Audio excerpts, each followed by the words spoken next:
মালাকুল মউত আজরাইল তার বুকের উপরে বসে পড়ল। বসে পড়ার পর আল্লাহর হাবিব একটা চিৎকার দিয়ে বললেন, ও মালাকুল মউত আজরাইল, তুমি কি উহুদ পাহাড়টা আমার বুকের উপরে চাপিয়ে দিয়েছো? মালাকুল মউত বলেন, ইয়া রাসূলুল্লাহ, ইয়া হাবিবাল্লাহ, বিশ্বাস করেন ইয়া রাসূলুল্লাহ, আমার শুধু হাত দুটো আপনার বুকের উপরে দিয়েছি। আল্লাহর নবী চোখের পানি ছাড়েন আর বলেন, না না না মালাকুল মউত, আমার মনে হচ্ছে উহুদ পাহাড়টা তুমি আমার বুকের উপরে চাপিয়ে দিয়েছো। এমন কঠিন যন্ত্রণা। নবীজি কথা বলতে পারেন না, আল্লাহর হাবিব কথা বলতে পারেন না। মালাকুল মউতকে প্রশ্ন করেন, ভাই মালাকুল মউত, আমার গুনাহগার উম্মতের কি এইভাবেই রূহটা বের করা হবে? মালাকুল মউত বলেন, না না না, আপনার গুনাহগার উম্মতের রূহ এইভাবে বের করা হবে না। আমার পূর্ণ শক্তি দিয়ে হাঁটু দিয়ে চাপ দিয়ে বসে তারপরে তার রূহটা বের করা হবে। আল্লাহর হাবিব কান্না করতে থাকেন। জিবরাইল আলাইহিস সালাতু ওয়াস সালাম আল্লাহ রাব্বুল আলামিন সান্ত্বনা দেওয়ার জন্য বলেন, যাও জিবরাইল, যাও যাও, আমার হাবিবকে তুমি সান্ত্বনা দাও। আমার হাবিব ভাবতেছে পৃথিবীর জমিন থেকে চলে গেলে আমার উম্মতের রাহবার কে হবে, আমার উম্মতের নেতা কে হবে, আমার উম্মতের অভিভাবক কে হবে? আমি আল্লাহ সাক্ষী দিয়ে দিলাম, নাহনু আউলিয়াউকুম ফিল হায়াতিদ দুনিয়া ওয়া ফিল আখিরা। সূরাতুল হামিম সিজদা, হিফজুল কোরআনের 481 নম্বর পৃষ্ঠা, সূরা হলো 41 নম্বর, 3 নম্বর লাইনে 30 নম্বর আয়াত। আল্লাহ রাব্বুল আলামিন বলেন, আমি তাদের অভিভাবক হয়ে যাব। বলেন না সুবহানাল্লাহ। আজকের জামিয়া মুহাম্মাদিয়া হামিউস সুন্নাহ কর্তৃক আয়োজিত মাহফিলের সম্মানিত প্রতিষ্ঠাতা পরিচালক উস্তাদে মুহতারাম হযরতুল আল্লাম কারামত আলী দামাত বরকাতুহুম আলিয়া, অত্র এলাকার ওলামা হজরত এবং মঞ্চে উপবিষ্ট সুধী সমাজ, দূর দূরান্ত থেকে তাওহীদ প্রেমিক মুসলমান ভাইয়েরা এবং অত্র মাদ্রাসার ছোট ছোট কোরআনের পাখিরা, পর্দার আড়ালের পর্দা নিশিতা মা ও বোনেরা, সকলকে আন্তরিক মোবারকবাদ জানিয়ে আজকে সংক্ষিপ্ত আলোচনা করার জন্য নিয়ত করেছি।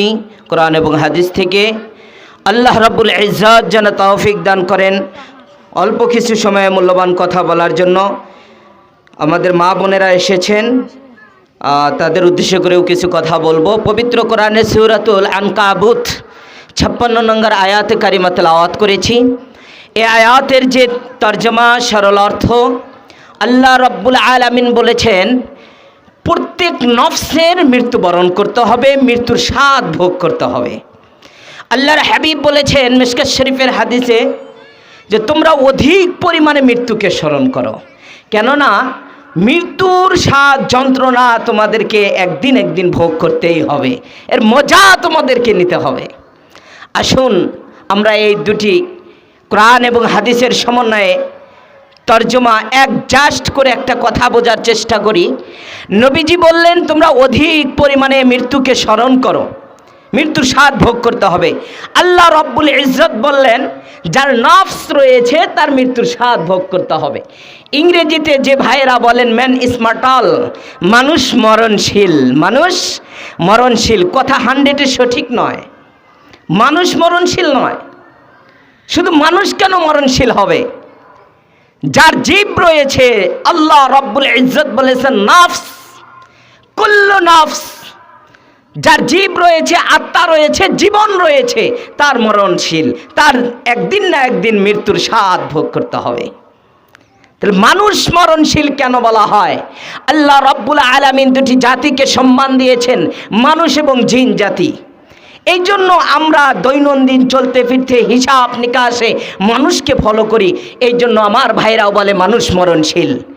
আপনি যদি মৃত্যুকে স্মরণ করতে চান তাহলে কবরস্থানে যেতে হবে, তাহলে সেখানে বুঝতে পারবেন আমার থেকে বড় নেতা যিনি ছিল, এই এলাকার ঘোড়াঘাট, এই ওসমানপুরের বড় নেতৃবর্গ যারা ছিল তারাও এই জমিনের ভিতর রয়েছে, তাদেরকেও দাফন করা হয়েছে। আপনার দাদা ছিল, দাদি ছিল, নানা ছিল, তারাও মৃত্যুবরণ করেছে। আমার মা বোনেরা আজকে আছে, কালকে থাকবে না, তারাও মৃত্যুবরণ করবে।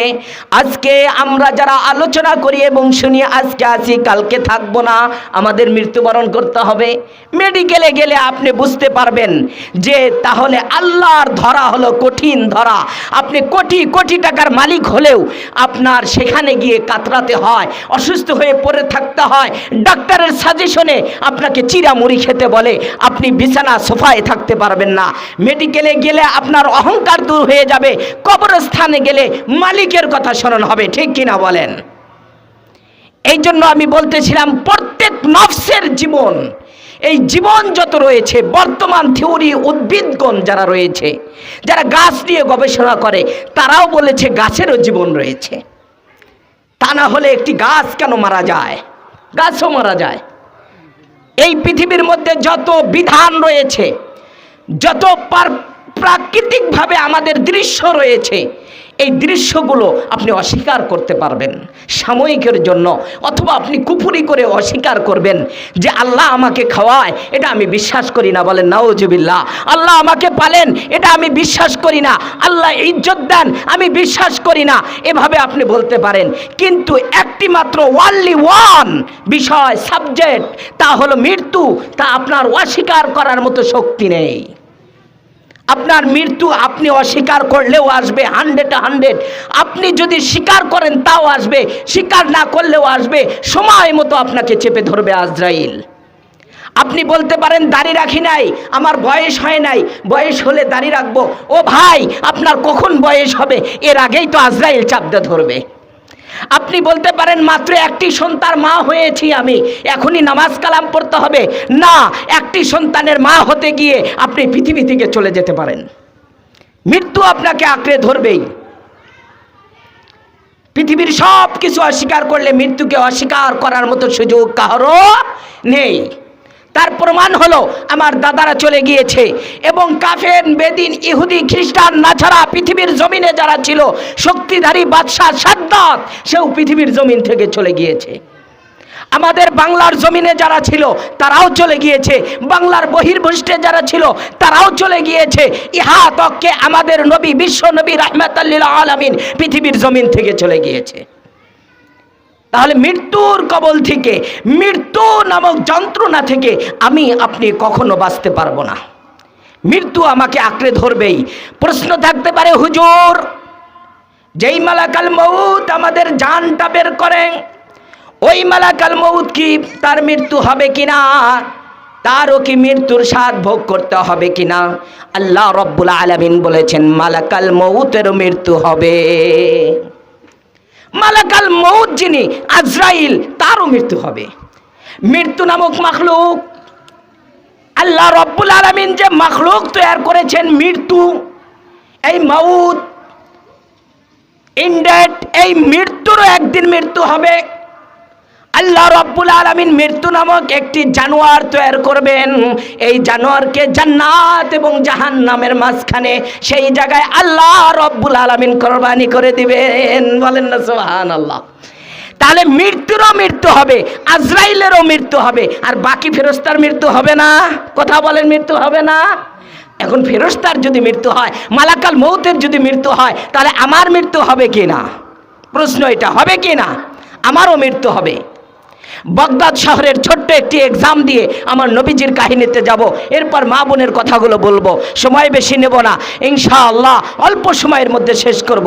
বাগদাদ শহরের এক ড্রাইভার, সে গাড়ি চালাচ্ছে, এই গাড়ি চালাইতে চালাইতে রাতের অন্ধকার হঠাৎ করে সামনে একজন প্যাসেঞ্জার দাঁড়িয়ে যায়। দাঁড়িয়ে গেলে এই বাগদাদ শহরের এই ড্রাইভার গাড়িটা থেমে সেখানে ব্রেক করে জিজ্ঞাসা করে, মানাংতা, তুমি কে? তুমি কোথায় থেকে এসেছো? আইনা যে এটা, তুমি কোথায় যাবে? নানানভাবে তাকে প্রশ্ন করা হচ্ছে। আইনা মাকান, তোমার স্থান কোথায়? কোথায় থেকে এসেছো? কোনো উত্তর নাই, শুধু বলে আমার জন্য একটা সিট ফাঁকা করো। গাড়িতে কোনো সিট নাই। ড্রাইভার বললেন, কোনো সিট নাই, আমি নিতে পারবো না, এত রাত্রে তুমি ডাকাত না চোর, কিভাবে নেব? আবারও ড্রাইভার গাড়ি শুরু করলেন, গাড়ি ড্রাইভার চালান, রানিং করেন। কিছু দূর যাওয়ার পর দেখেন আবার ওই মুসাফির সামনে দাঁড়িয়ে গিয়েছে, আবারও হাত ছানি দিয়ে বলে, ও ড্রাইভার তুমি আমাকে নিয়ে যাও। ড্রাইভার বললেন, চিনি না জানি না, তোমাকে নিতে পারবো না। বললেন, না, আমার জন্য একটি সিট ফাঁকা করে দাও, আমি এই সিটে উঠবো, এই গাড়িতেই উঠবো।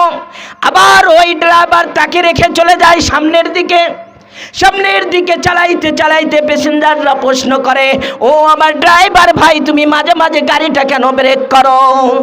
প্রশ্নের উত্তর দিতে গিয়ে প্যাসেঞ্জার কেউ উত্তর করে, জানি না, কে যেন আমার সামনে দাঁড়িয়ে যায়, কি বা বলতে চায়, কিন্তু তাকে উঠানোর কোনো সুযোগ হয় না। এই প্রশ্নের উত্তর দেওয়ার পর বলে, আমরা জানতে চাই, লোকটাকে দেখতে চাই। হঠাৎ করে আবার সামনে দাঁড়িয়ে গেল, ও ড্রাইভার ভাই, তুমি আমাকে উঠাইয়া নিয়ে যাও। ড্রাইভার বলল, উঠানোর কোনো সুযোগ নাই। এবার মুসাফির শক্ত হয়ে দাঁড়িয়ে গেল, তুমি যদি উঠাইতে না চাও আমি উঠে যাব, তুমি যদি সিট ফাঁকা করতে না চাও আমি সিটটা ফাঁকা করে নিব। বলতে না বলতেই হঠাৎ করে ওই মুসাফির গাড়ির মধ্যে উঠে গেল।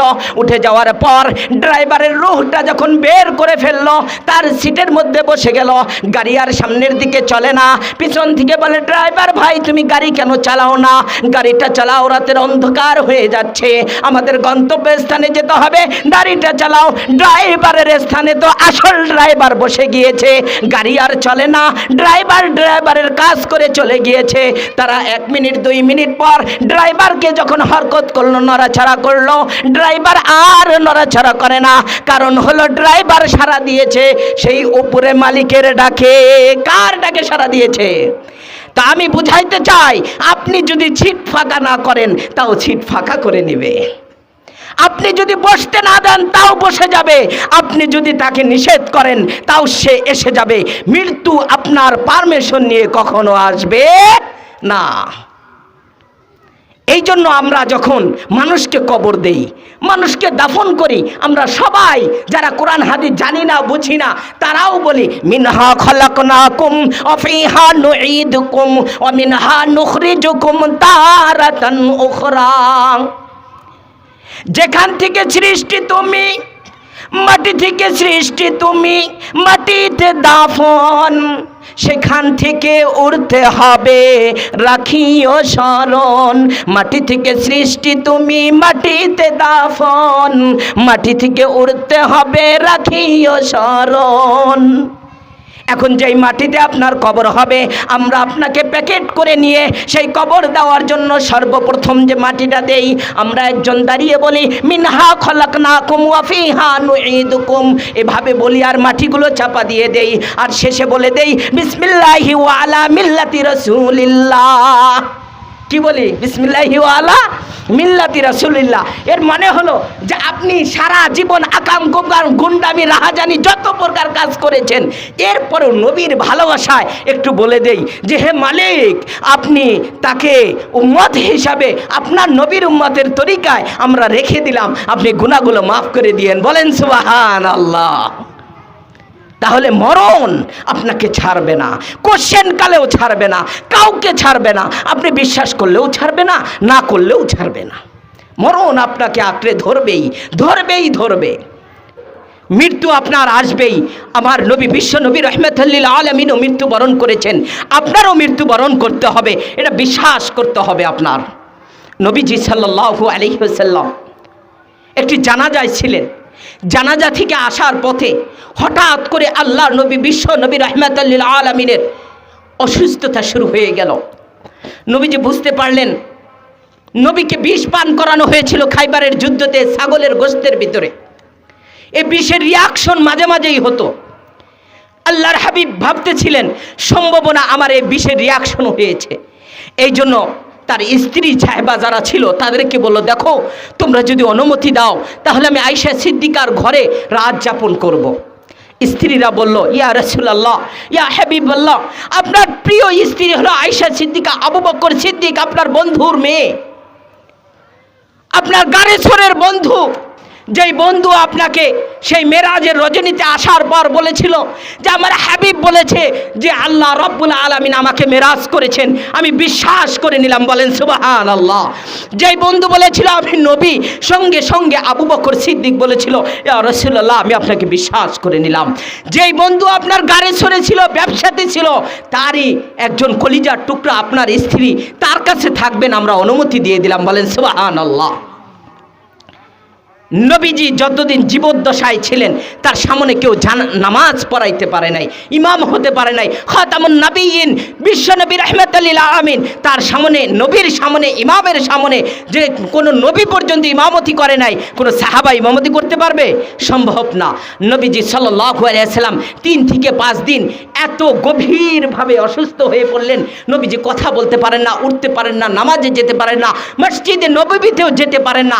আবু বকর সিদ্দিকের ঘাড়ে হাত দিয়ে বিশ্বনবী রাহমাতুল লিল আলামিন মসজিদে অংশ নেন, আবার আসেন। আয়েশা সিদ্দিকাকে বলেন, আয়েশা আমার মনে হচ্ছে আমার শারীরিক যে অবস্থা, আমি পৃথিবীর জমিনে থাকতে পারবো না। আয়েশা চিন্তায় পড়ে গেলেন, আল্লাহর নবী গো আপনি আমাদেরকে এতিম করে চলে যাবেন। বিশ্বনবী রাহমাতুল লিল আলামিন বললেন, ও আয়েশা আমার যে অবস্থাটা হয়েছে এই অবস্থা অনুযায়ী আমার মনে হচ্ছে না পৃথিবীর জমিনে থাকতে পারবো। আয়েশা সিদ্দিকা দৌড়িয়ে গেলেন তার বাবার কাছে, বাবাজান দেখেন আপনার নবী, আমার নবী বিশ্বনবী রাহমাতুল লিল আলামিন রাসূলুল্লাহ সাল্লাল্লাহু আলাইহি ওয়াসাল্লাম বলেন তার খারাপ লাগছে, সে পৃথিবীতে থাকতে পারবে না। আবু বকর সিদ্দিক দৌড়িয়ে আসলেন, আসার পর দেখেন আল্লাহর নবীর অবস্থাটা খুব ভালো নয়। এই সংবাদ পৌঁছে গেল নবীজির কলিজার টুকরা ফাতেমার কাছে। ফাতিমা দৌড়ে আসলেন, বাবা কি হয়েছে আমার বাবাজান? আল্লাহর হাবিব বিশ্বনবী রাহমাতুল লিল আলামিন বললেন, ও ফাতেমা আমার মনে হচ্ছে আমি পৃথিবীর জমিনে থাকতে পারবো না। ফাতেমা রাদিয়াল্লাহু তাআলা আনহা বললেন, ইয়া রাসূলুল্লাহ ইয়া হাবিবাল্লাহ আপনি আমাদেরকে ছেড়ে চলে যাবেন, আমরা এতিম হয়ে যাব। আপনি যতদিন ছিলেন আমরা আপনাকে অভিভাবক মানতাম, চলে যাওয়ার পর আমরা তো এতিম হয়ে যাব। ফাতেমা কান্না শুরু করলেন। বিশ্বনবী রাহমাতুল লিল আলামিন ডাক দিলেন, আরে ফাতেমা তুমি কান্না করিও না, আমি পৃথিবীর জমিন থেকে যাওয়ার পর সর্বপ্রথম যার সাথে দেখা হবে সেই হলো আমার মেয়ে, আদরের মেয়ে, কলিজার টুকরা ফাতিমাতুজ জোহরা। আমার সর্বপ্রথম যে দেখা হবে, সর্বপ্রথম আমার সাথে সাক্ষাৎ হবে তা হলো ফাতিমা রাদিয়াল্লাহু তাআলা আনহা। তখনই ফাতিমা বুঝে ফেললেন আমার আব্বাজান পৃথিবীর জমিন থেকে চলে যাবে। আমার নবী পৃথিবীতে থাকতে পারে না, আমরা থাকতে পারবো? আমরাও থাকতে পারবো না। আল্লাহর নবীকে ইয়ামিনের একটি চাদর, এই চাদর দিয়ে ঢেকে দেওয়া হলো। ঢেকে দেওয়ার পর নবীজি সাল্লাল্লাহু আলাইহি ওয়াসাল্লাম ছটফট করতেছেন। মৃত্যুর যন্ত্রণা কত কঠিন, মৃত্যু সাকরাতুল মউত কেমন কঠিন। আপনারা যারা দেখেছেন মুরব্বীরা, একটা মানুষ মরার সময় কি পরিস্থিতিটা দাঁড়ায়, একবার হাত ছটফট করে, পা ছটফট করে, চোখ দুটো বড় হয়ে যায়, লাফালাফি করতে থাকে, গলা কাটা মুরগির মতো লাফালাফি ঝাপাঝাপি তারা করতে থাকে, ঠিক কিনা বলেন? এর মাঝে হঠাৎ করে তার রূহটা বের হয়ে যায়, কিন্তু কোনো মানুষ ভাবতেও পারে না এই যন্ত্রণাটা কত বড়। এই যন্ত্রণা যদি দেখতে চান, একটা গরু, ছাগল, অবলা জানোয়ার, হিংস্র প্রাণী, এরা তো কোনো গুনাহ করে নাই। এই গুনাহ না থাকা সত্ত্বেও দেখবেন তাদের যখন জীবনটা বের হয়ে যায় তাদেরও লাফালাফি ঝাপাঝাপির কোনো শেষ থাকে না, ঠিক কিনা বলেন? রূহটা বের করা, মালাকাল মউত সহজে কোনো রূহ বের করেন না, তার পূর্ণ শক্তি নিয়ে মানুষের রূহ বের করেন। সে সাগরের মধ্যে ডুব দিয়ে যেমন কোনো মানুষ শামুক ঝিনুক কুড়ায়, এরপরে মানুষ দেখা যায় নানান প্রকার জিনিস তালাশ করে, এইভাবে সে একটা মানুষের ভিতরে ডুব দেয়। ও নাজিয়াতি গরকা ও নাশিতাতি নশতা, সে নিজের পূর্ণাঙ্গ জীবনের শক্তি দিয়ে মানুষের ভিতরে প্রবেশ করে তার রূহটা টেনে হেঁচড়ে খিঁচে বের করে নিয়ে আসে। বের করতে গিয়ে তার রক টক ছিঁড়ে সব শেষ হয়ে যায়, যেমন একটা শালুক উঠাইতে গেলে তার আশেপাশের শিকড়গুলো ছেড়ে যায়। এমন কঠিন পরিস্থিতি নিয়ে মালাকাল মউত উপস্থিত হয়। নবীজি সাল্লাল্লাহু আলাইহি ওয়াসাল্লাম শিক্ষা দেওয়ার জন্য, উম্মতকে জানানোর জন্য যে আমার উম্মতেরা তোমরা জেনে রাখো মৃত্যু বহুত কঠিন জিনিস, মৃত্যু যাকে ধরবে সেই বুঝবে মৃত্যুর স্বাদ। এই জন্য আল্লাহর হাবিবের একবার হাতটা বের করেন, আবার হাতটা গোটায় নেন, আবার বাম হাতটা বের করেন, আবার হাতটা জমা করে নেন, পাটা বের করেন, আবার জমা করেন, আবার আর একটা পা জমা করেন, এদিক ওদিক নবীজি নড়াচড়া করতে থাকেন। জিজ্ঞাসা করেন, ইয়া রাসূলুল্লাহ, ইয়া হাবিবাল্লাহ, কি হয়েছে আপনার? নবীজি কোনো কথা বলতে পারেন না, নবীজির আওয়াজ জবান বন্ধ হয়ে গিয়েছে। আল্লাহর হাবিব শুধু ঠোঁট দুটো নড়াচড়া করেন। ফাতেমা রাদিয়াল্লাহু তাআলা আনহা কানটার কাছে, মুখটার কাছে যখন কানটা লাগিয়ে দিলেন, লাগিয়ে দিয়ে দেখেন বিশ্ব নবী রাহমাতাল লিল আলামিন উচ্চারণ করেন, বিশ্ব নবী রাহমাতাল লিল উচ্চারণ করেন, ইয়া উম্মতি, ইয়া উম্মতি। আল্লাহর হাবিবকে জিজ্ঞাসা করেন, ইয়া রাসূলুল্লাহ, আপনি ইয়া উম্মতি, ইয়া উম্মতি কেন করেন?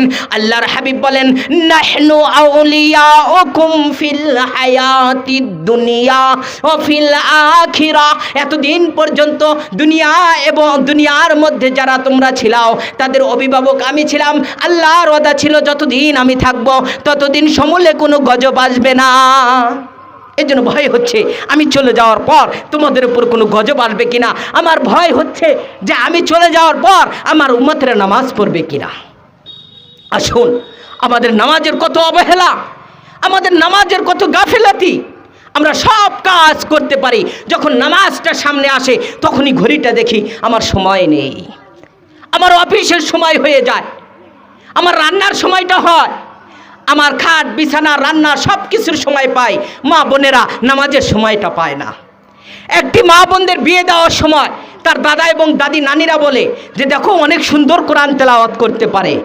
আল্লাহর হস্তে বলতেছি, এই বিয়ের সময় পর্যন্ত কোরআনটা থাকে, এরপরে স্বামীর ঘরে যাওয়ার পর আর এই কোরআন ভুলেও কেউ চোখে দেখে না। ঠিক কিনা বলেন? কথা মিথ্যা না অবাস্তব? বলতে পারবেন?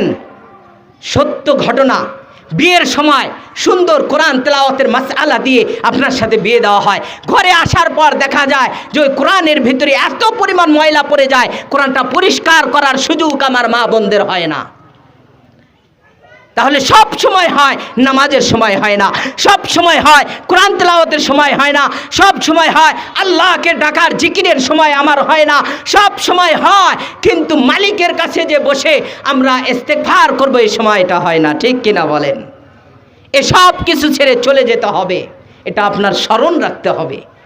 কিছুই থাকবে না, চোখটা বন্ধ করেন, বন্ধ করার পর দেখবেন আপনার স্ত্রীও আপনাকে রাখবে না, আপনার সন্তানও রাখবে না, ঘরের ভিতরে আপনার জায়গা দেবে না, মশারি দিয়ে বাহিরে টানায় রাখবে। শীতের মৌসুমে আপনাকে দেখে ভয় পাবে। আপনাকে কিভাবে দাফন করা যায়, দাফন করার পর জমিগুলো বন্টন করা যাবে। ঠিক কিনা বলেন? দাফন করার আগেও জমি বন্টন হয়ে যায়, দাফন করার পরে যদি ঝামেলা হয়। কুড়িগ্রামে একটা ঘটনা আমি পেপারে পড়েছিলাম, তার বাবাকে লাশ উঠায়া তারপর সেই টিপটা দিয়ে জমিটা দখল করে নিয়েছে। তাহলে এই সম্পদের লোভে পড়ে আপনাকে ভুলে যায়। যাদের জন্য জীবন দিচ্ছেন, যাদের জন্য সময় দিচ্ছেন, সেই মা, সেই সন্তান, সেই বাবা আপনি ইন্তেকাল করার পর একটা দিন আপনার ঘরে রাখতে চায় না। ঠিক কিনা বলেন? কখন আপনাকে দাফন করবে, কখন শেষ করে দিবে। ও দোস্ত বুজুর্গ, এইটুক মনে রাখি, আমার সম্পদ আমার অর্জন করতে হবে, মৃত্যু আমার হবে, আমার হিসাব নিকাশ কবরের মধ্যে আমারই দিতে হবে। মা রব্বুকা প্রশ্নের জবাব হবে, আপনি বলবেন আমাদের ইমাম সাহেব দিবেন, হবে? কথা বলেন, হবে? আপনাকে জিজ্ঞাসা করা হবে আমার নবীকা, তোমার নবীকে, আপনি বলবেন আমার দাদা দিবে। এরপরে জিজ্ঞাসা করা হবে যে তোমার রবকে, তোমার দিনকে, আমার দিন উকা, তোমার দিনটা কি? আপনি বলবেন আমাদের গ্রামের যিনি সভাপতি ছিল, নেতা ছিল, ওই নেতাটা উত্তর দিবে। আপনার এসব কিছু কি ফেরেশতারা শুনবে কিনা বলেন? তাহলে আপনার সম্পদ নিয়ে আপনার যেতে হবে, আজরাইল কিন্তু আপনাকে চেপে ধরবে, আজরাইল আসবে, মালাকাল মউত আপনাকে একদিন চেপে ধরবে, রূহটা বের করবে। আপনি যদি ভালো মানুষ হন, দিনদার হন, আল্লাহর ওলি হন, তাহলে আপনার রূহটা একটু সহজে বের করবে। নবীজি বলেছেন রূহটা এমনভাবে বের করা হবে, একটি শিশু বাচ্চা মায়ের কোলে যখন দুধ পান করতে থাকে, দুধ পান করতে করতে কখন যেন ঘুমিয়ে পড়লো, ওই বাচ্চাও জানে না, মায়েও জানে না, তেমনিভাবে আল্লাহ রব্বুল আলামিন বলেন আমার প্রিয় বান্দাদের রূহটা এমনভাবে বের করা হবে, ওই বান্দার বুকের উপরে যখন চাপায়া বলবে, আল্লাহ রব্বুল ইজ্জত রহমতের ফেরেশতাদেরকে বলবে যাও যাও যাও আমার ওই গোলাম বান্দির কাছে যাও, যা জান্নাতের চিত্রটা দেখাও। জান্নাতের চিত্র যখন দেখানো হবে, জান্নাতের আনন্দে, জান্নাতের হুর গেলমানদের নাচ, এবং সেই আনন্দ দেখে দেখে হঠাৎ করে কখন ঘুমিয়ে যাবে, কখন রূহটা বের হয়ে যাবে, ওই জান্নাতি মাইয়েত কখনো বুঝতে পারবে না। জান্নাতি মানুষ যারা হবে, কখন যেন রূহটা বের হয়ে যাবে সে বুঝতেও পারবে না, জানতেও পারবে না যে আমার রূহটা বের হয়েছে। বলতেছিলাম বিশ্ব নবী রাহমাতুল লিল আলামিন মৃত্যু সাকরাতুল মউতের যন্ত্রণায় লাফালাফি ঝাপাঝাপি করতেছেন। আল্লাহ নবী বিশ্ব নবী রাহমাতুল লিল আলামিন বলেন দেখো ফাতেমাকে যেন দরজায় নক করে, দরজাকে যেন আওয়াজ করে। ফাতেমা রাদিয়াল্লাহু তাআলা আনহা হাঁটতে হাঁটতে চলে গেলেন দরজার কিনারায়, যাওয়ার পর দেখেন দরজাটা খোলার সঙ্গে সঙ্গে দেখেন কোনো মানুষের আকৃতি দেখা যায় না। বিশ্ব নবী রাহমাতুল লিল আলামিন বলেন যে কেউ আমাকে ডাকছে, কেউ অনুমতি চাচ্ছে, কিন্তু দেখা যায় না। সঙ্গে সঙ্গে মালাকুল মউত মালিকের কাছে দরখাস্ত করলেন, ও আসমানের মালিক, আপনার বন্ধু, আপনার হাবিবের কলিজার টুকরা ফাতেমা রাদিয়াল্লাহু তাআলা আনহা আমাকে দেখার জন্য এসেছে। আমি আজরাইল তো কাহুর সাথে সশরীরে সাক্ষাৎ এবং দেখা দেই না। আল্লাহ রব্বুল ইজ্জত বলেন আমার বন্ধুর সম্মানে হলেও আমার বন্ধু আদেশ করেছে, সুতরাং তুমি দৃশ্যমান হয়ে যাও। বলেন সুবহান, তুমি দৃশ্যমান হয়ে যাও। মালাকুল মউত কাহুর সামনে দৃশ্যমান হয় না। মালাকুল মউতের আকৃতি নিয়ে, অগ্নিশিখা চোখ নিয়ে, বিশাল বড় দেহ নিয়ে, মনে হয় যেন পাটা জমিনে মাথাটা আসমানে, এত বিকট একটি চেহারা নিয়ে দরজার কাছে দাঁড়িয়ে গেল। ফাতিমা রাদিয়াল্লাহু তাআলা আনহা দরজার কিনারায় চলে গেলেন। যাওয়ার পর দেখেন এত বড় দেহের অধিকারী অপরিচিত একজন মুসাফির, কখনো দেখে নাই। ফাতিমা রাদিয়াল্লাহু তাআলা আনহা সঙ্গে সঙ্গে বেহুশ হয়ে জমিনে পড়ে গেলেন। এত বড় দেহের অধিকারী আর এমন মানুষ আমি তো মদিনার বুকে কখনো দেখি নাই, এটা কে হতে পারে, এইটা ভেবে ভেবে সে জমিনে পড়ে গেলেন। যখন হুশ আসলো, আসার পর বিশ্ব নবী রাহমাতুল লিল আলামিন বললেন যে ফাতিমা তোমার কি হয়েছে? কয় আব্বাজান আমি এমন একজন মানুষকে দেখেছি যে এই মানুষটা আমি মদিনার বুকে কখনো দেখি নাই। বলেন না সুবহানাল্লাহ। এমন একজন অপরিচিত মানুষকে দেখে ফাতিমা যখন বেহুশ হয়ে পড়ে গেলেন, সঙ্গে সঙ্গে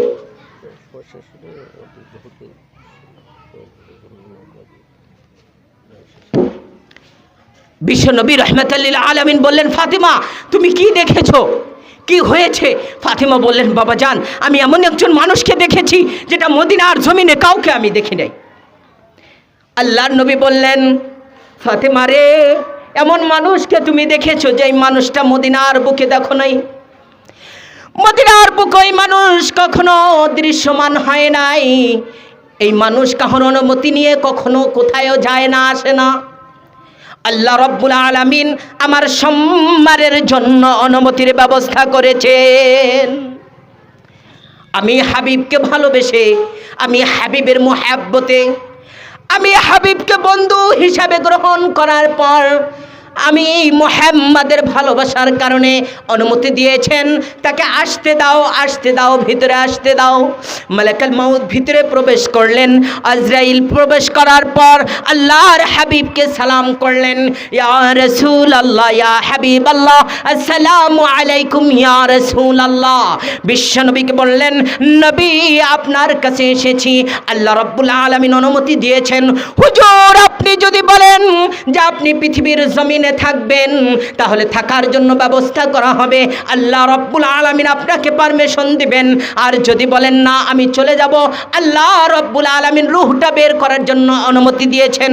আল্লাহর হাবিব বলেন, ও জিব্রাইল একটু অপেক্ষা করো, একটু অপেক্ষা করো ও মালাকুল মাউত আজরাইল। জিব্রাইল আসবে, জিব্রাইলের সাথে পরামর্শ করার পর তোমাকে জানাবো। মালাকুল মাউত অপেক্ষায় থাকেন। জিব্রাইল আলাইহিস সালাতু ওয়াস সালাম চলে আসলেন, আসার পর সালাম দিলেন, ইয়া রাসূলুল্লাহ ইয়া হাবিবাল্লাহ, আল্লাহ রাব্বুল আলামিন বলেছেন আপনি যদি থাকতে চান তাহলে থাকার অনুমতি রয়েছে, আর যদি চলে যেতে চান চলে যেতে পারেন। আল্লাহ রাব্বুল আলামিন রাফিকে আলা আপনার জন্য জান্নাতের ব্যবস্থা করে রেখেছেন। বলেন সুবহানাল্লাহ। আল্লাহর হাবিব বলেন, জিব্রাইল আমি যদি থাকতে চাই এরপরে কি হবে? জিব্রাইল বলেন, হুজুর আপনি যদি থাকতে চান একদিন পরে হলো, এক বছর পরে হলো আপনার কিন্তু রূহটা বের করা হবে, আল্লাহর সাথে সাক্ষাৎ করতে হবে। তখন আল্লাহর হাবিব বলেন যে ও জিব্রাইল আমার যদি মৃত্যুর স্বাদ ভোগ করতেই হয় তাহলে এখনই আমার রূহটা বের করতে বলো। বলেন সুবহান। মৃত্যুর স্বাদ সবারই ভোগ করতে হবে। আকসিরু যিকরা হাজি মিল্লা জাতিল মাউত, অধিক পরিমাণে তোমরা মৃত্যুকে স্মরণ করো। মৃত্যুকে যখন স্মরণ করবেন, আপনি আজকে আমার এই আলোচনা শোনার পর একটি আমল করেন। আল্লাহর হাবিব 70 থেকে 100 বার প্রত্যেক দিন 24 ঘন্টা এভরিথিং মৃত্যুর কথা স্মরণ করেছে। আপনি আমার কোনো ওয়াজ শোনেন না, শোনার প্রয়োজন নাই। আজকের একটা ওয়াজ আপনাদের করতেছি যে আজকে থেকে হুজুর বলেছে, মুফতি সাহেব বলেছে, গাজীপুর থেকে এসে এত কষ্ট করে সে বলেছে একটা কথা, একটা আমল করতে, কোনো আমল করতে হবে না, শুধু মৃত্যুর কথাটা স্মরণ করতে। আমি কসম করে বলি আপনি মৃত্যুর কথা স্মরণ করার পর আপনার গুনার কাজটা আস্তে আস্তে কমে যাবে। আমি কসম করলাম এখানে। আপনি স্মরণ করেন, একটু 2টা মিনিট ঘরে বসেন, বসে বলেন আহ আমার দাদা না চলে গিয়েছে, আমার বাবা না চলে গিয়েছে, আমার নবী না চলে গিয়েছে, ফেরাউন নমরুদ না চলে গিয়েছে, সাদ্দাত পৃথিবীর জমিনে জান্নাত তৈরি করে ধসে গিয়েছে, কারণ পৃথিবীর সব সম্পদকে এক জায়গায় করে জমিনে ধসতেছে, তাহলে আমি কেন থাকতে পারবো? এটা বিশ্বাস করা যায়? কখনো না। আমারও চলে যেতে হবে। কি আছে, চোখটা বন্ধ করবেন, রাত্রে বালিশের নিচে মাথাটা দিয়ে, বালিশের সাথে মাথাটা দিয়ে একটু ফিকির করবেন সারাদিন কি করেছি। আমার 63 বছর জীবন, আমার 70 বছর জীবনের 30 বছর পার হয়ে গেল। সময় তো ফেরত আসবে না, কিন্তু সামনে যাবে। আমরা বলি বয়স বাড়তেছে, ভুল থিওরি। বয়স কখনো বাড়ে? কথা বলেন, বয়স বাড়ে? প্রশ্ন করি আপনাদের, 70 বছর বয়স আপনার, আমার আল্লাহ রব্বুল আলামিন আরশ মহল্লায় লিখে রেখেছেন মনে করেন 80 বছর বয়স। এই 80 বছরে এখন আমার 28 বছর বয়স। এখন সামনে গেলে বয়স বাড়বে না কমবে? 10টা রুটি থেকে 3টা রুটি যদি চলে যায়, রুটি কমে না বাড়ে? কথা বলেন, কমে। তাহলে বয়স বাড়ে কোথায়? বয়স তো কমে যায়, কিন্তু আমরা বলি বয়স বাড়ে। এইটা আমাদের ভুল ধারণা। আপনি চোখ বন্ধ করে ফিকির করবেন, মুরাকাবা করবেন, আমার মরতে হবে, বয়স কমে যাচ্ছে, সময় চলে যাচ্ছে, আমি দাড়ি রাখি নাই, এখনো বিড়ি টানা ছেড়ে দিতে পারি নাই, গাঁজা ছাড়তে পারি নাই, মিথ্যা ছাড়তে পারি নাই, মানুষের সমালোচনা ছাড়তে পারি নাই, কটূক্তি ছাড়তে পারি নাই, আমি নির্দোষ মানুষকে এখনো কলমের খোঁচা দিয়ে আমি কারাগারে ঢুকাইতে ছাড়তে পারি নাই, আলেম ওলামার বেইজ্জতি ছাড়তে পারি নাই, তাদের অপমান ছাড়তে পারি নাই। বাংলার জমিনে আমি একজন শাসক হয়ে আমার কি লাভ? একটু চিন্তা করবেন। আপনাকে যে দায়িত্ব দেওয়া হলো, দায়িত্ব অনুযায়ী আপনি একজন নেতা, আপনি একজন সর্দার। কুল্লুকুম রাইন ওয়া কুল্লুকুম মাসউলুন আন রাইয়াতিহি। আপনি যে যে স্থানে রয়েছেন, স্থান অনুযায়ী আপনি একজন নেতা। আপনার নেতা হওয়ার কারণে আপনি একজন ফ্যামিলির নেতা। ফ্যামিলি কিভাবে চলতেছে আপনি এটা স্মরণ করেন না। আজকে 3 পিস আনতে গেলে আপনার ইট জমিন সব বিক্রি করে 3 পিস আনতে পারেন, কিন্তু একদিনও বলতে পারেন না ও বেগম সাহেবা তুমি নামাজ কেন পড়ো নাই? এই জন্য নবীজি চোখের পানি ছাড়েন আর বলেন আসসালাত আসসালাত বিমা মালাকাত আইমানুকুম। বুখারী তিরমিজির হাদিস। নবীজি বলেন আমি চলে যাওয়ার পর আমার উম্মতের নামাজটা ছেড়ে দিবে। বাস্তব কথা, এখন যারা নামাজ পড়ে ফ্যাশন নামাজ। কি নামাজ? কথা বলেন, ফ্যাশন নামাজ।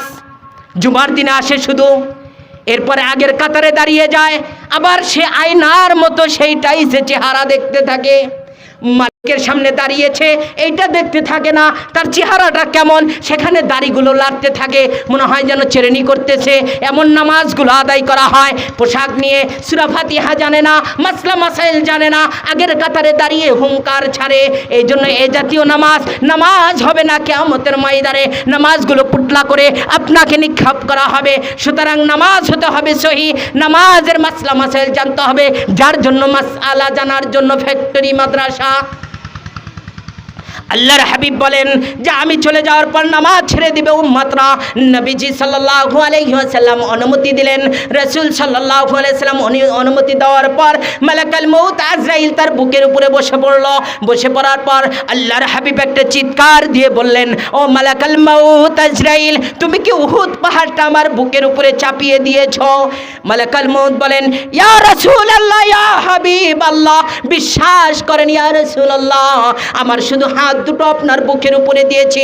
আল্লাহর নবী চোখের পানি ছাড়েন আর বলেন, না না না মালাকুল মউত, আমার মনে হচ্ছে উহুদ পাহাড়টা তুমি আমার বুকের উপরে চাপিয়ে দিয়েছো। এমন কঠিন যন্ত্রণা।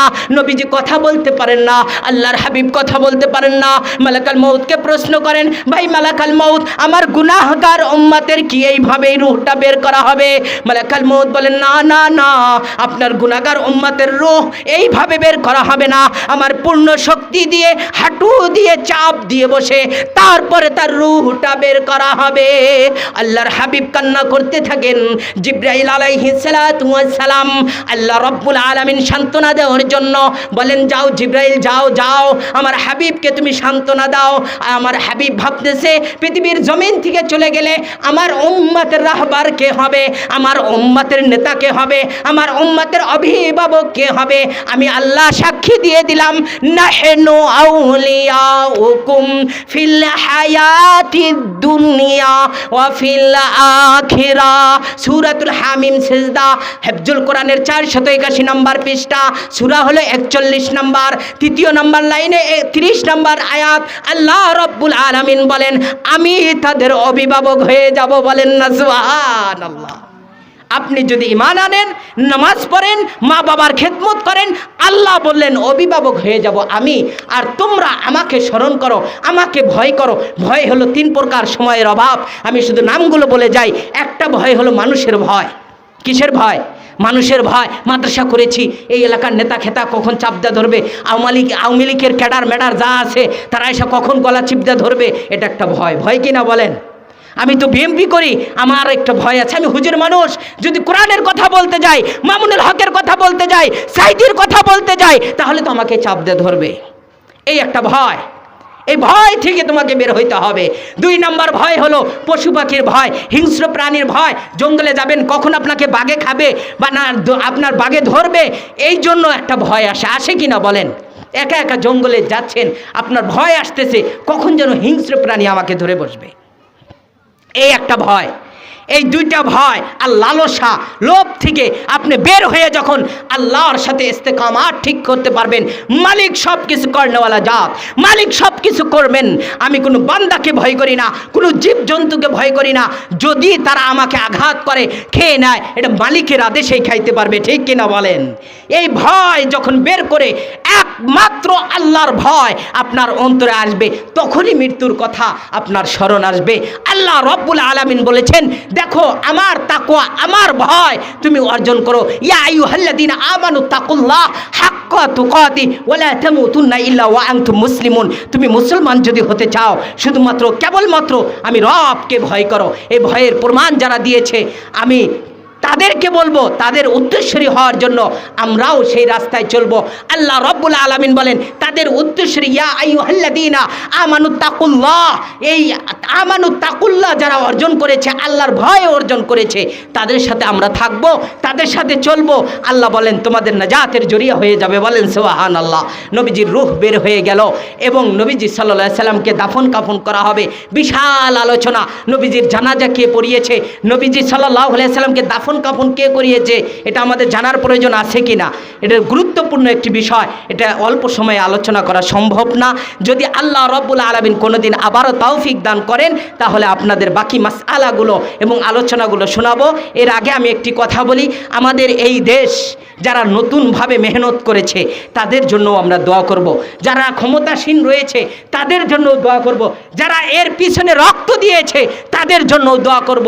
এক আবু সাঈদ রংপুর থেকে সে জীবন রক্ত সব বিসর্জন দিয়ে আমাদেরকে এই পৃথিবী নামের ভূখণ্ড বাংলাদেশকে উপহার দিয়েছে, সোনার বাংলা উপহার দিয়েছে। আমরা দোয়া করি তার যদি কোনো গুনাহ থাকে ওই আবু সাঈদ ভাইকে আল্লাহ তুমি গুনাহগুলো মাফ করে শহীদি মর্যাদা দান করো, সকলে বলি আমিন। আরেক ভাই আবার মুগ্ধ, সে পৃথিবীর মধ্যে থেকে আমাদের বাংলার ভূখণ্ড থেকে সে পানি পান করতে গিয়ে সমন্বয়কদের পৃথিবী থেকে বিদায় হয়েছে, আল্লাহ তুমি তাকে তার গুনাহ মাফ করে শহীদি মর্যাদা দান করো, সকলে বলি আমিন। নন্দিত মুফাসসির, পুরা ভারত বাংলা অর্ধ পৃথিবীর মুফাসসির, রইসুল মুফাসসির আল্লামা সাঈদী, সে পৃথিবীর জমিন থেকে কোরআন হাদিসের কথা বলে পৃথিবীর জমিন থেকে বিদায় হয়েছে, তাকে শহীদ করা হয়েছে। আল্লাহ তার যদি কোনো ভুল থাকে ভুলগুলো মাফ করে শহীদি মর্যাদা দান করো, সকলে বলি আমিন। এই পৃথিবীর জমিনে শাহ আহমদ শফী হাটহাজারী মাদ্রাসার পরিচালক, আমার ওস্তাদের ওস্তাদ, আমার ওস্তাদ, সে হেফাজতে ইসলামের ডাক দিয়ে লক্ষ মায়ের সন্তানকে শহীদ হতে হয়েছে, ঠিক কিনা বলেন? সেই শাপলা চত্বরে যারা গিয়েছিলেন জানেন যে কচি কচি হাফেজে কোরআন তাদেরকে পাখির মতো গুলো করে পশুর মতো মেরে ফেলেছে, ঠিক কিনা বলেন? ইতিহাস বিরল যারা এইভাবে চলে গিয়েছে, আল্লাহ ওই হাফেজে কোরআনদেরকে তুমি গুনাহ মাফ করে শহীদের মর্যাদা দান করো, সকলে বলি আমিন। পিলখানার ভাইরা দেশ রক্ষা করতে গিয়ে তাদেরকে হত্যা করা হয়েছে, যারা শহীদ ছিল তাদেরকে গুনাহ মাফ করে আল্লাহ ওই সেনা প্রধানদেরকে তুমি জান্নাতের আলা মাকাম দান করো। আমার ছাত্র ভাইয়েরা 16 দিনে 1600 ছাত্র ভাই পৃথিবীর জমিন থেকে চলে গিয়েছে, 16 দিনে 1600 ছাত্র ভাই পৃথিবীর জমিন থেকে মায়ের বুক খালি করে আল্লাহর ডাকে সাড়া দিয়েছে, শুধুমাত্র এই পৃথিবীর ভূখণ্ড বাংলাদেশকে আমাদের সুন্দর সুজলা সফলা এবং কোরআন হাদিসের আইন সংসদে জারি করার জন্য এবং আমাদের ওলামা হযরতদেরকে কোরআনের কথা বলার জন্য একটি রাস্তা করে দিয়েছে। আল্লাহ যারা চলে গিয়েছে আমার তরুণ ভাইয়েরা তাদের গুনাহগুলো মাফ করে তার মা বাবাকে সবর ধারণ করে জান্নাতের মাকাম দান করে, সকলে বলি আমিন। আমরা ইনশাআল্লাহ আমরা আছি, থাকবো এবং ওলামা হযরতরা যেখানে ডাক দেয় যেভাবে দেয় তাদের পিছনে থাকবো, আমরা গোমরাহির পথে হাঁটবো না। এবং যে ভাইরা আমাদের সহযোগিতা করে মাদ্রাসা মসজিদ নিয়ে গবেষণা করে যারা ক্ষমতায় আসবে, মালিক তুমি নির্বাচিত করো এমন মানুষকে, বাংলার জমিনের উর্বর হবে, আলেম ওলামার উর্বর হবে, মাদ্রাসা মসজিদের মানুষ শান্তিতে থাকবে, হুজুররা মন খুলে কোরআন হাদিসের তাফসীর করতে পারে এমন একজন মানুষকে তোমরা বাংলার জমিনের জন্য হে মালিক তুমি তাকে নির্বাচিত করো, সকলে বলি আমিন। সে আওয়ামী লীগ, বিএনপি, হেফাজতে ইসলাম, জাতীয় পার্টি, জাসদ, মাসদ আর যত দল আছে, খেলাফত মজলিস, আমি কোনোটাই বলবো না। আল্লাহ যাকে মনোনীত করবেন, আল্লাহ যেন এমন মানুষকে মনোনীত করেন মানুষের ঈমান যেন ধরে রাখা যায়, ঠিক কিনা? আমাদের সংসদে যেন বিসমিল্লাহ থাকে। আজকে বিসমিল্লাহর জন্য আমাদের অনেক ভাইরা জীবন দিয়েছে, মূর্তির জন্য অনেক ভাইরা জীবন দিয়েছে, অনেক ভাইরা অনেকভাবে জীবন দিয়েছে কোরআন হাদিসের কালিমাকে উড্ডীন করার জন্য। আমাদের মনে রাখতে হবে আমাদের রক্ত, আমাদের জীবন ওই আবু হানিফার রক্ত থেকে দামি নয়, নবীর রক্ত থেকে দামি নয়। নবী যেমন জীবন দিয়েছে, আবু হানিফা যেমন জীবন দিয়েছে, আমাদের রক্ত এত দামি নয়। হেফাজতে ইসলামে যারা জীবন দিয়েছে আমরাও জীবন দিতে প্রস্তুত থাকবো, ঠিক কিনা বলেন? আমরাও জীবন দিব। এ জীবনে একটা জীবন দিয়ে দিলে কি হবে? এ জীবনের কি মূল্য রয়েছে? আপনার জীবন যদি আল্লাহর রাহে হয়ে থাকে আল্লাহ আপনাকে শহীদ মর্যাদা দিবেন, আপনার হিসাব নিকাশ হবে না। আপনি যদি শহীদের মর্যাদা পান তাহলে এই জীবন হলো সার্থক। এছাড়া আপনি 500 বছর বেঁচে থেকে আপনার এই জীবনের কোনো মূল্য নেই। এই জন্য আমাদের মনে রাখতে হবে ইসলামের জন্য, নবীর জন্য, হেদায়েতের জন্য যত রাস্তা রয়েছে আমরা মাঠে ঝাঁপিয়ে পড়ব, আমাদের জীবনকে সেখানে দিয়ে দিব। প্রয়োজনে এই জীবনে একবার না, আল্লাহ যদি বারবার জীবন দেয় ওই জীবনটা আমরা ইসলামের রাহে দিয়ে দিব। আল্লাহ রব্বুল আলামিন এমন হিম্মত তৌফিক আমাদের সকলকে দান করুক, জোরে বলি আমিন।